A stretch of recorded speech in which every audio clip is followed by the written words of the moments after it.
Assalamualaikum warahmatullahi wabarakatuh. Perkenalkan, nama saya Rima Komodian dengan NPM 23810126. Di sini saya akan menjelaskan algoritma Bayes untuk menentukan apakah pekerja tersebut didiagnosa obesitas atau normal. Baik, di sini saya akan menjelaskan bagian indeks menggunakan bahasa HTML. Baik, di bagian it ini, di sini untuk menyediakan metadata seperti pengaturan karakter, encoding, dan keyboard agar kompatibel dengan perangkat seluler. Nah, selanjutnya di sini ada Bootstrap CSS.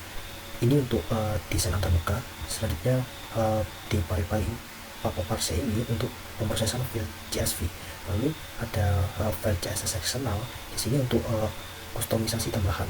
Lalu di bagian navigasi atau navbar, nah di sini digunakan untuk menampilkan nama websitenya, yaitu Bayes obesitas. Nah, terdapat tombol dashboard di sini yang mengarahkan pengguna ke halaman utama untuk melihat data yang telah dikumpulkan. Selanjutnya di bagian formulir atau input data, jadi nanti pengguna diminta untuk menginputkan data sesuai dengan statikas masing-masing. Nah, sini ada data pribadi yang mencakup nama, jenis kelamin, dan usia, serta ada data fisik yang mencakup tinggi badan, berat badan, lingkar perut, dan data kebiasaan yang mencakup kekurangan aktivitas fisik, kurang konsumsi buah dan sayur, konsumsi gula berlebih, konsumsi garam berlebihan, konsumsi lemak berlebihan. Dan selanjutnya di sini ada tombol prediksi. Di bagian tombol prediksi dan simpan ini untuk memicu proses prediksi menggunakan metode Bayes di file JavaScript. Nah, selanjutnya hasil prediksi akan ditampilkan di model Bootstrap yang muncul setelah tombol prediksi dan simpan ini ditekan. Selanjutnya di sini ada hasil prediksi. Nah, ini untuk menampilkan hasil prediksinya yang dijelaskan dengan sederhana apakah pengguna tergolong obesitas atau normal. Nah, model ini interaktif dan dapat ditutup oleh pengguna. Selanjutnya di sini ada tambahan, yaitu aplikasi penggunaan file JavaScript atau apps.js untuk menangani logika pemrosesan datanya. Selanjutnya di sini ada Bootstrap dan Paper.js digunakan untuk elemen interaktif seperti modal yang menampilkan hasil prediksi. Baik, selanjutnya saya akan membahas tentang dashboard yang menggunakan bahasa HTML. Di sini ada metadata. Nah, fungsi dari metadata ini untuk mengatur kompatibilitasnya dengan perangkat modern menggunakan meta-tag. Lalu di sini ada results eksternal, yaitu parse untuk parsing file CSV, dan ada Bootstrap untuk menyediakan desain responsif dan elemen antarmuka modern. Lalu ada file CSS untuk eksternal yang ini digunakan untuk kustomisasi tampilannya. Lalu selanjutnya di sini ada navigasi atau navbar. Nah, di bagian ini itu berisi logo website, terus nama yaitu Bayes obesitas, dan tombol notifikasi ke halaman utama. Jadi kalau kita klik ini bakal muncul ke halaman ini. Selanjutnya ada bagian informasi dataset. Di bagian ini menampilkan informasi tentang dataset yang diunggah oleh pengguna melalui elemen pre. Nah, untuk memastikan format data terlihat rapi dan struktur. Selanjutnya ada di bagian data testing. Nah, di bagian data testing ini data yang digunakan untuk melatih model Bayes ditampilkan dalam label interaktif. Selanjutnya ada data training, sekarang data testing. Nah, di data testing ini data yang digunakan untuk menguji model juga ditampilkan dalam tabel yang serupa. Selanjutnya di sini ada bagian hasil probabilitas. Nah, di hasil probabilitas ini itu tabel probabilitas dihitung dari model Bayes. Nah, ini menunjukkan hasil perhitungan probabilitas untuk setiap kelas berdasarkan data testing. Nah, selanjutnya ada di bagian data testing dengan prediksi Bayes. Nah, prediksi data testing menggunakan model Bayes bakal ditampilkan di sini. Akurasi model dihitung dan ditampilkan di bawah tabel. Selanjutnya di sini ada bagian data tersimpan. Nah, di bagian data tersimpan ini tabel untuk menampilkan data yang telah tersimpan di penyimpanan lokal, browser atau local storage ini untuk tombol untuk melihat dan mereset data tersimpan. Lalu di sini ada bagian lihat data tersimpan. Nah, ini untuk menampilkan data yang disimpan. Selanjutnya ada reset data. Nah, reset data ini digunakan untuk menghapus semua data yang tersimpan dengan konfirmasi dari pengguna. Perkenalkan, saya Arif Nur Cahyo dengan NPM 2308101092. Di sini saya akan menjelaskan bagian upload.js ini. Di sini terdapat 3 menu utama, yaitu data yang berfungsi untuk menyimpan dataset yang dimuat dari file CSV. Yang kedua yaitu ada prior probabilities untuk menyimpan probabilities prior dari setiap kelas, dan yang ketiga yaitu ada likelihoods untuk menyimpan kondisi yang ada. Nah, di sini terdapat beberapa fungsi juga. Yang pertama yaitu ada fungsi load data test Fungsi ini memuat dataset dari file CSV menggunakan Fetch API dan Papaverse untuk parsing file CSV. Selanjutnya yaitu ada fungsi kedua yaitu Calculate Probabilities.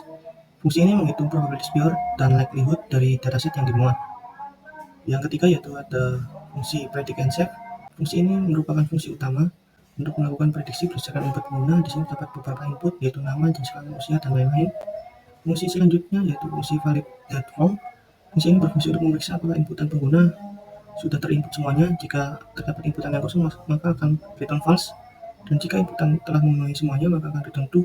Dan program akan berjalan sebagaimana mestinya.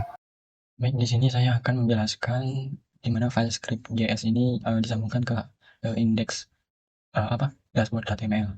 Nah, di sini saya akan menjelaskan fungsi-fungsinya aja ya, lebih tepatnya.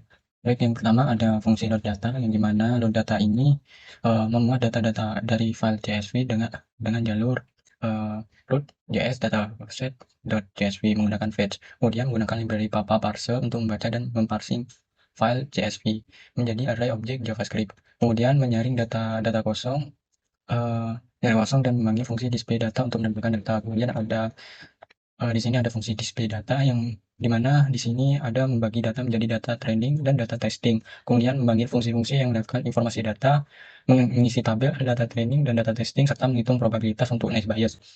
Kemudian ada fungsi populate tabel yang mana ada parameter tabel ID dan rows. Nah, tabel ID ini string nama, kemudian row-nya ini datanya, datasetnya. Kemudian mengisi tabel HTML dengan data dari array objek dan menambahkan data per baris kecuali kolom dengan header bernama pegawai. Kemudian ada fungsi show data info yang dimana di sini berfungsi untuk menampilkan informasi dataset seperti jumlah baris, jumlah kolom, serta data nilai dan jumlah nilai, dan serta kosong per kolom. Kemudian ada fungsi calculate probabilitas yang dimana fungsinya menghitung probabilitas preonel untuk setiap kelas target dan juga menghitung likelihood untuk setiap kombinasi fitur dan nilai target berdasarkan data training. Kemudian menampilkan probabilitas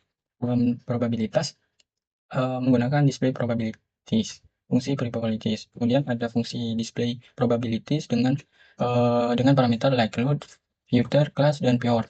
Yang dimana di sini berfungsi untuk menampilkan probabilitas pure dan like dalam tabel HTML. Kemudian di sini ada fungsi calculate data testing di mana fungsinya untuk menghitung prediksi nice bias untuk data testing dan menghitung akurasi prediksi dan menampilkan hasil dalam tabel testing. Kemudian ada fungsi view sebentar, ada view storage data yang dimana fungsinya menampilkan data yang disimpan dalam local storage atau data pengguna dan mengisi tabel HTML dengan data yang diambil dari local storage. Dan lebih lanjutnya akan dijelaskan oleh teman saya. Baik, di sini akan dijelaskan tentang style CSS. Yang pertama ada reset. Di sini untuk mengatur semua elemen untuk menghilangkan margin dan padding default. Selanjutnya ada body. Nah, di bagian body ini memberikan warna latar belakang abu-abu dan font robusto. Selanjutnya di sini ada tabel. Di sini membuat tabel lebih rapi dengan ukuran font kecil, teks rata tengah dan pembatas teks. Selanjutnya ada navbar. Nah, navbar ini menambahkan bayangan untuk kesan elegan. Lalu ada card. Nah, card ini untuk memberikan sudut melengkung dan efek bersih pada komponen. Lalu selanjutnya di sini ada button atau tombol. Nah, ini untuk menambahkan efek interaktif saat kursor diarahkan. Lalu ada tabel dengan warna putih dan border radius 10 pixel.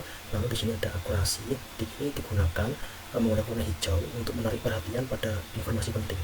Di sini saya akan mendemokan hasil program dari kelompok kami. Di sini terdapat beberapa kolom pada halaman home ini untuk menginputkan data-data yang diperlukan seperti data pribadi, nama, jenis kelamin, data fisik, tinggi badan, dan lain-lain. Di sini saya akan langsung saja mencontohkan untuk penginputannya. Di sini kita masukkan nama, jenis kelamin, tentang usia,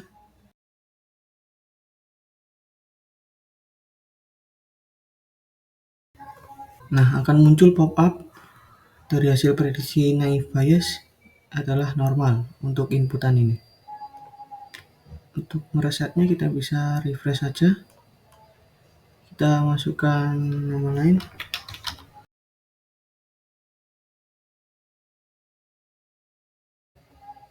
Nah, hasil naive bias untuk inputan ini yaitu obesitas.